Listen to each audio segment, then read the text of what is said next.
It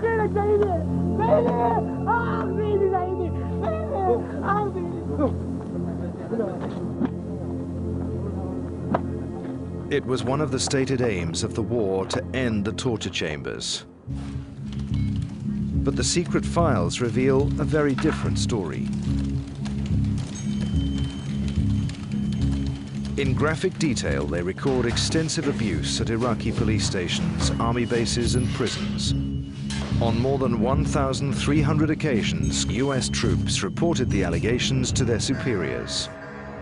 The detainee was blindfolded, beaten about the feet and legs with a blunt object, punched in the face and head. Electricity was used on his feet and genitals, and he was sodomized with a water bottle. The alleged torturers claimed the victim had fallen off his motorbike, but the Americans record that this was not consistent with the man's injuries. There are many such reports. This one says that the detainee was jabbed with a screwdriver, struck with cables in the arms, back, and legs, electrocuted, and sodomized with a hose. Sometimes the report is stark. Iraqi police beat detainee to death. Day after day, US troops report torture allegations and torture scenes, some of which appear to have been posted on the internet. But instead of their superiors trying to stop the torture, something very different happened. Just 2 months after the US's own torture scandal of Abu Ghraib, we've discovered in the secret files a military order. It's called Frago 242. Frago 242, provided the initial report confirms the U.S. forces were not involved in the detainee abuse. No further investigation will be conducted unless directed by higher headquarters. Fragmentary Order, or Frago 242, apparently ruled out any US intervention in Iraqi-on-Iraqi torture. A second order, Frago 039, issued in April 2005, did require US personnel to report Iraqi-on-Iraqi abuse to their superiors, but again, to take no further action unless ordered. Frago 039 now requires reports of Iraqi-on-Iraqi abuse be reported through operational channels.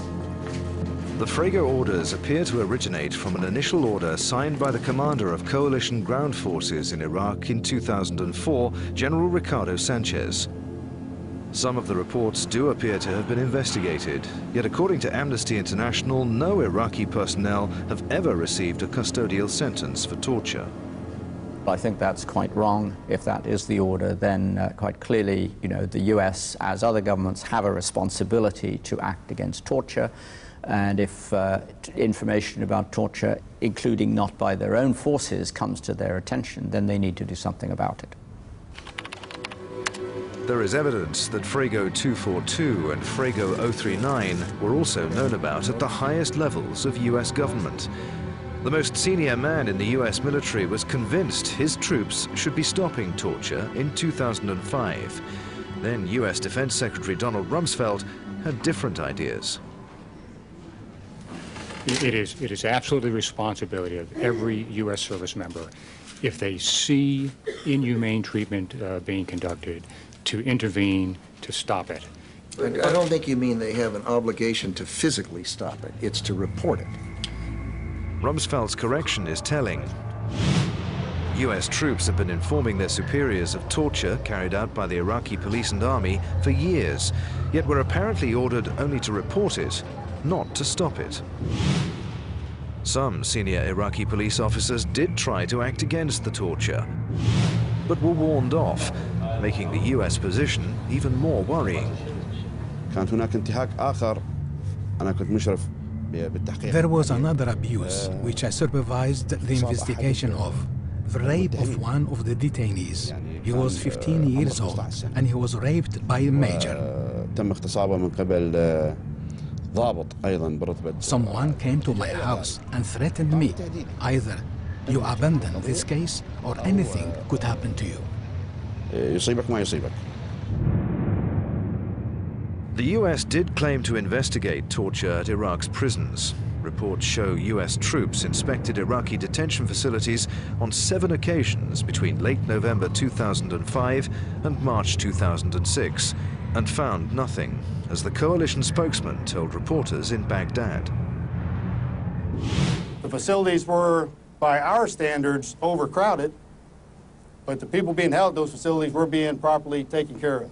They were being fed, they had water, they were taken care of. So no abuse, no evidence of torture in those facilities.